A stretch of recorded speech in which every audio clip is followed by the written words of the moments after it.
My name's Richard Hawkins. I work at the Public Interest Research Centre in Machynlleth, Mid Wales, and I'm a climate researcher. I take complex scientific data and information about climate change and about the Earth and how it will change into the future, and I translate that into something that journalists and politicians can understand. I have a degree in law. That helps me with researching and communicating. You have to take quite complex legal cases and then present them, communicate them in a court of law. But I also have a master's in energy and environmental studies, so that was what allowed me to pick up the specific knowledge that relates to this job. I walk to work, we'll have a morning meeting just to cover what each of us is going to be doing that day. I could be reading some of the latest scientific information, responding to a question from a journalist. It might be asking some questions of scientists about their latest research. We do different projects, we have different work streams, so it's quite varied and flexible.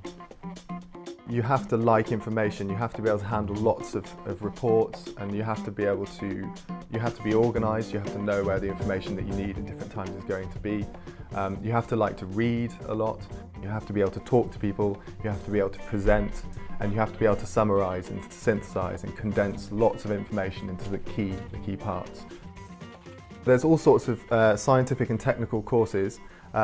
I think those are really interesting and they're really important. If you go and do some of those, I think it's really important to maintain an interest in communication and not to go too far necessarily into just the science. Communicating the science is really important. There are also lots of master's degrees that can help you with that communication, courses in sustainable development, in energy and environmental studies and in climate studies too. Looking back, I think there are probably lots of things I would have done differently. When picking my A-levels, I started at 17 and I was doing too many, so I had to pick between law or physics. And I ended up choosing law, and I chose law because there were more girls in the law class than there were in the physics class. I don't think that was a very, I now look back and think I probably should have done physics, but as a 17-year-old rugby playing idiot, I think you change a lot in those times.